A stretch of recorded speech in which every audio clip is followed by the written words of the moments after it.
How much would you like to have your own studio so you can record your videos in your own little studio? Or maybe that's easier than you think. Because where do you shoot your videos? Where do you record your videos? Do you rent a little studio somewhere? You use it for a couple of hours a week? Maybe you work from a co-working space and you take up a little meeting room or a booth in there somewhere. Or maybe you don't even need a studio. You just take your phone and you record your videos on the fly. Or if you're like me, you record your videos from the comfort of your home. Maybe from your kitchen table, maybe from that cushy sofa. Maybe you have a little office space in the house. Or maybe like me, you're inside a walk-in wardrobe. So if you record videos from your home, then this video is for you.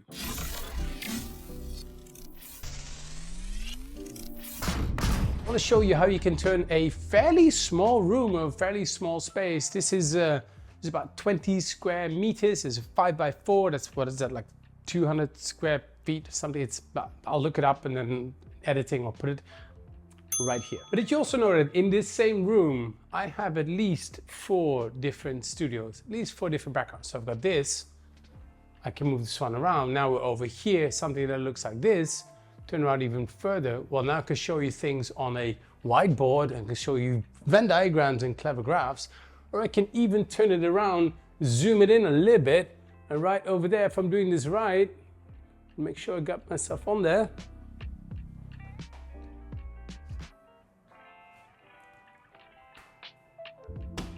I can use post-its. So it's not a very big room, but if you play with angles a little bit and you know how to set up some of the shots, you could turn one little room into multiple angles. Now, for those of you watching over there, that's my little GoPro over there, so you can see the room from here. It is not super big. You don't need a massive studio. What you need to do is be a bit more clever with the space that you have. So let me show you how I've set up this space over here, and then we'll talk through some of the setup and some of the angles that you can use. So let's start with this one. This is one of the first angles I started with. So let's say this video or this one or this one. It's this background. I've got that lovely little piece which my nephew put together behind me. This is a nice little background. I got a cheap light online there. That's a little neon light which I got, piece of art behind me. And this kind of works. I usually have a bar table in front of me. So I got this bar table over here, which you can see I got this one secondhand somewhere, and I've been using this ever since. It anchors me. It's a nice little space to play in. So this is what I use a lot for my videos. Now, let me show you this one. So recently I've been doing lots of live streaming and lots of podcasting and stuff. I've been using this space. You can see my big fancy schmancy light over there. Am I still bright enough? There you go. Let me put a light on me. There's my studio light behind me, and then there is my laptop on a box. And this is perfect, and I mean perfect, for your live streaming. So if I can take you with me, this is my old camera over here. Now I use my camera as a webcam over there, and I use something called a Camlink 4K to hook it up to my laptop over here. Let me show you what this footage looks like. I need to turn down the brightness a little bit.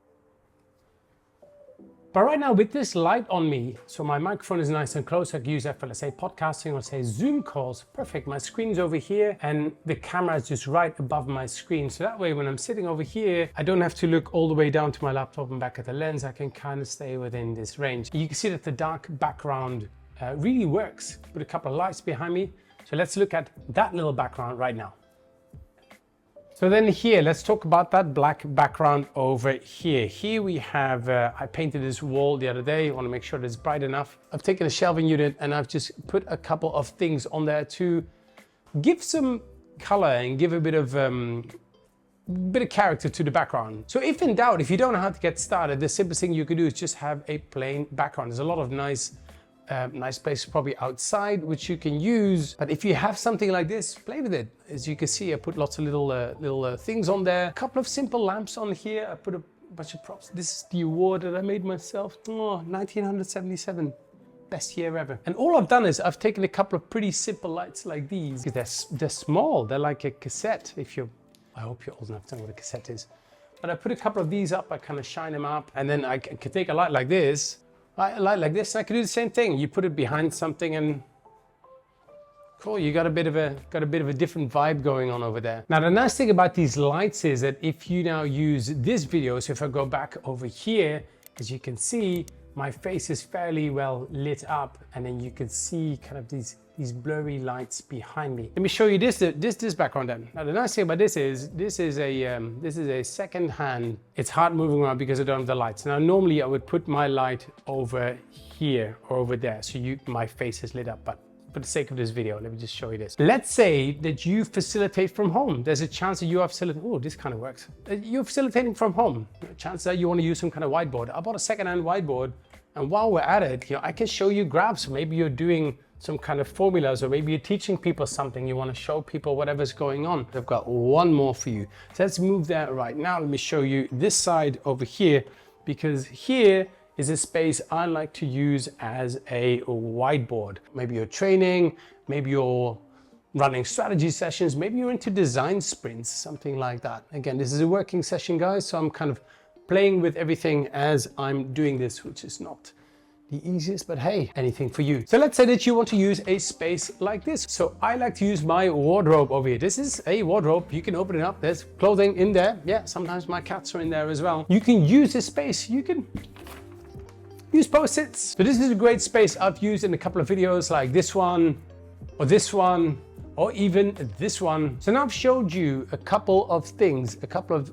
kind of ideas which you can use in a fairly small space to look at your space and see how you can turn it into a more interesting background. But it doesn't have to be you looking down at a webcam, showing your nose hairs.